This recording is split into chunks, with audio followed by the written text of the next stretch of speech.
Assalamualaikum warahmatullahi wabarakatuh. Hari ini kita akan mempelajari tentang pemeliharaan sasis dan pemindah tenaga kendaraan ringan. Kita akan membahas KD 3.20 dan 4.20, yaitu mendiagnosis kerusakan poros roda. Yang 4.20 yaitu memperbaiki poros roda. Kita masuk ke materi. Poros roda berfungsi untuk meneruskan putaran dari diferensial ke roda. Jadi pada kendaraan, berdasarkan letaknya, poros roda itu ada dua model, yaitu yang pertama digunakan untuk atau sebagai penggerak roda depan ini, kemudian yang kedua digunakan sebagai penggerak roda belakang.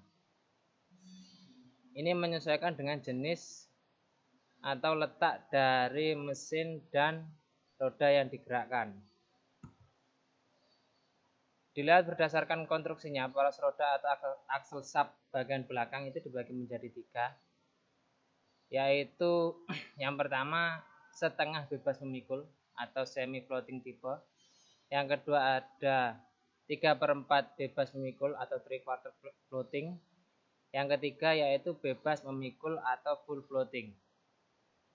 Ini bisa dilihat berdasarkan gambar yang membedakan di antara ketiga jenis ini, yaitu yang pertama, yang semi floating itu letak bearingnya. Letak bearing itu di antara aksel sub dengan aksel housingnya. Sedangkan untuk 3/4 floating itu letak bearingnya antara wheel hub dengan aksel housing. Terus kemudian untuk yang full floating itu bearingnya terletak antara wheel hub dengan aksel housing, tapi menggunakan dua buah bantalan atau bearing. Di sini maksudnya begini, untuk yang semi floating, separuh dari beban kendaraan itu akan diteruskan ke aksel sub. Jadi yang separuh itu nanti akan dipikul oleh aksel housing, kemudian yang separuhnya nanti akan dipikul oleh aksel sub. Sehingga untuk jenis semi floating ini, konstruksi dari aksel subnya itu harus benar-benar kuat. Dia harus tahan dengan momen puntir. Terus untuk yang 3/4 floating, ini beban yang dipikul oleh aksel sub itu hanya 1/4 dari beban kendaraan. Jadi beban yang dipikul oleh aksel sub itu lebih sedikit. Terus kalau untuk yang full floating, beban kendaraan itu tidak diteruskan sama sekali ke aksel subnya, semuanya dipikul oleh aksel housing. Jadi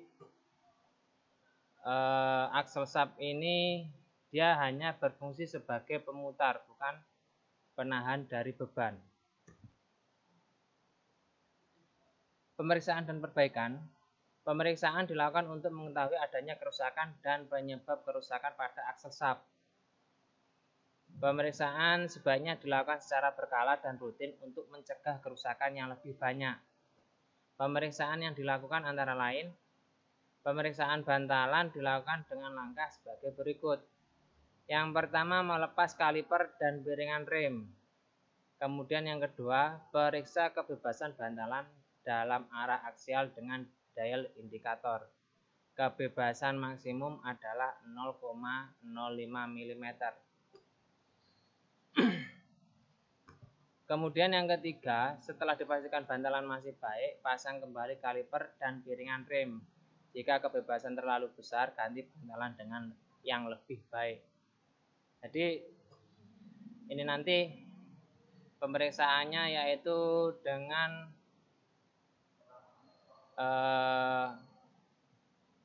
memeriksa aksel sub menggunakan dial test indikator dengan cara menarik aksel sub untuk kebebasan bantalan itu tidak boleh lebih dari 0,05 mm.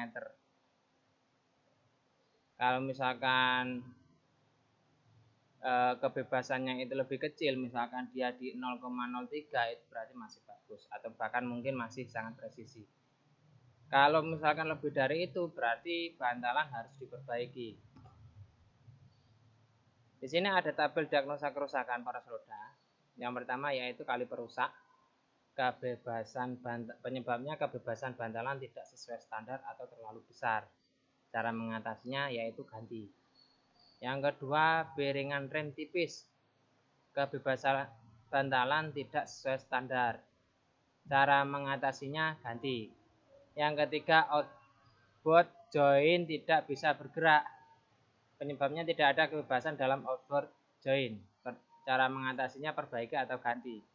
Yang keempat, inboard joint serat. Tidak meluncur dengan lembut dalam arah aksial. Cara mengatasinya perbaiki atau ganti. Yang kelima, inboard joint kadang tidak kuat. Ini penyebabnya kebebasan arah radial terlalu besar. Cara mengatasinya perbaiki atau ganti. Sekian video kali ini. Semoga materi ini dapat dipahami. Selalu jaga kesehatan. Kalau misalkan ada pertanyaan, bisa langsung tanya ke guru materinya masing-masing. Sekian dan terima kasih. Assalamualaikum warahmatullahi wabarakatuh.